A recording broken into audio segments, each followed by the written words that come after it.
So Ray, thank you so much for coming over today to the Credit Union Museum and spending a couple minutes with us, filling us in about the communication that you recently shared with the credit unions.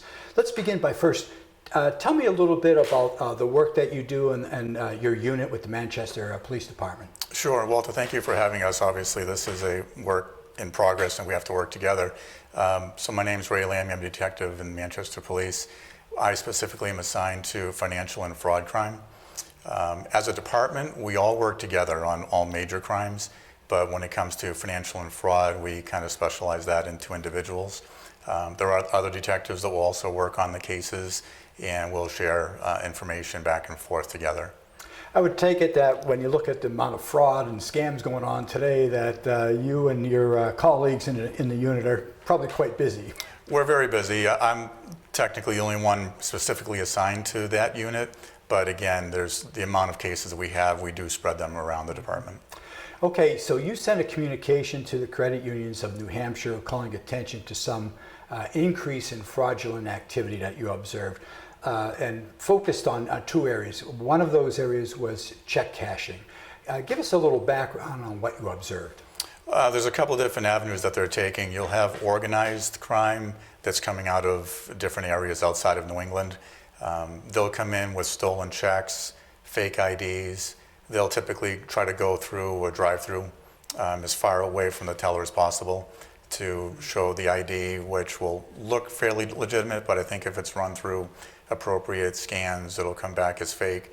And they'll try to cash checks immediately, and they'll go from institution to institution in a very short period of time trying to cash as many as possible because they realize that at some point that somebody's going to catch on to it and they'll shut it down. Mm-hmm. And I take it too that one of the things that we're looking at here is that credit unions might tend to provide more of that cash, make it more accessible sooner than other institutions perhaps, and sometimes that could get caught for the credit union, put them in a jam in terms of the fraud?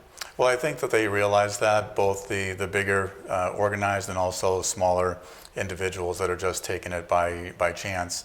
They realize that if they go in and can cash the check and get cash immediately, it's less risk for them than if they're going to go and have to open an account, deposit the check, wait 2 or 3 days.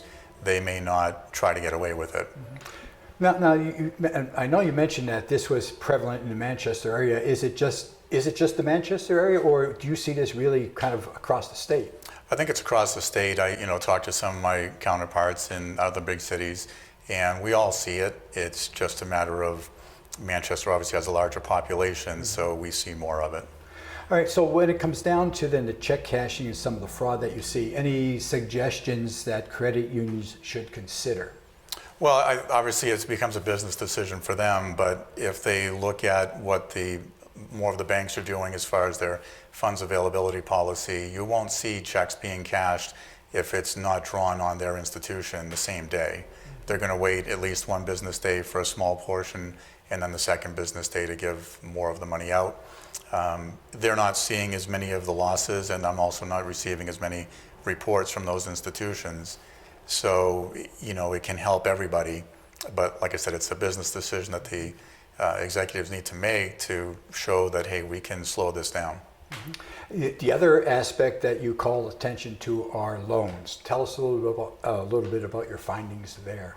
Well, we found a few. Again, these are more organized, but people will come into the city, 4 or 5 individuals at a time, and they'll just start running around to all the institutions trying to apply for personal loans.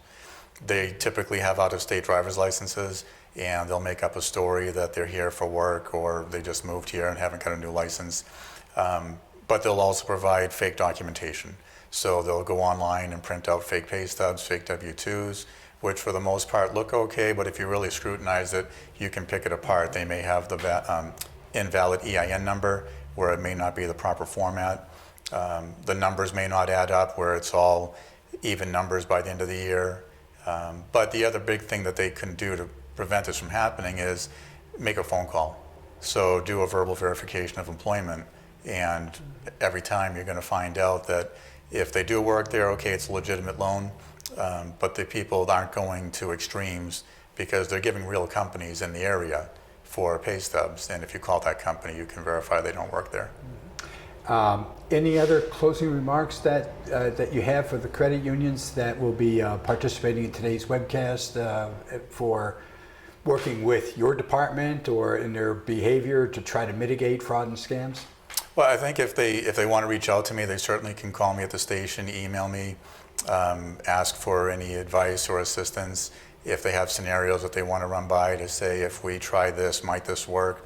You know, a lot of it might come down to computer programming. Maybe if they can identify ways to alert a teller that, hey, this person has just withdrawn 5 different transactions in the last 2 hours in the city.